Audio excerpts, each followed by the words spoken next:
ایک صاحب مجھ سے کہنے لگے میرا ایک بہت بڑا بنگلہ تھا، بہت بڑا مکان تھا، سوائے اینٹوں کے اور ریت کے اس کی ہر چیز میں نے باہرلے ملک سے منگوائی تھی، اور جب وہ تیار ہو گیا ایک دم میرے اوپر حالات اور کرائسس اور حالات اور گردش اور بحران شروع ہوا، اتنا ہوا میں بے بس ہو گیا اس کو بیچنے کے لیے۔ کہا کہ اس سڑک سے آج تک میں نہیں گزرتا، اس بنگلے کو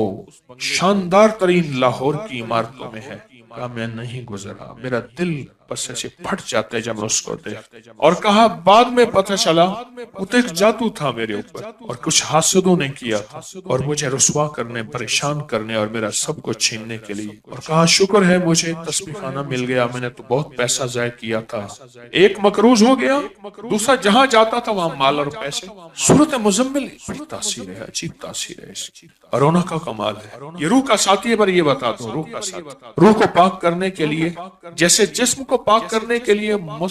مختلف لوشن ہے، گھلے ہوئے صابن ہے، یا صابن ہے، یا مٹی ہے، یا حمام ہے، بہت چیزیں ہیں، اس کو روح کو صاف کرنے کے لیے اور روح کو تسلی مطمئن کرنے کے لیے اور روح کو غذا دینے کے لیے اور روح کی تسکین کے لیے بہت طاقتور عمل ہے سورۃ مزمل، بہت طاقت، بہت حیرت انگیز عمل ہے سورۃ مزمل۔ میں نے کئی غربتوں کے ماروں کو مالدار ہوتے دیکھا، بس جو ڈٹ گیا ہے پیچھے پڑ گیا ہے، پھر مڑ کے نہیں دیکھا کہ دنیا نے کیا کہا، مڑ کے نہیں دیکھا، جو پیچھے پڑ گیا ہے میں نے اس کو دیکھا کہ اللہ نے اس کو نوازا ہے، حیرت انگیز نوازا کہ یہ کہاں سے آیا، کہاں سے ملا۔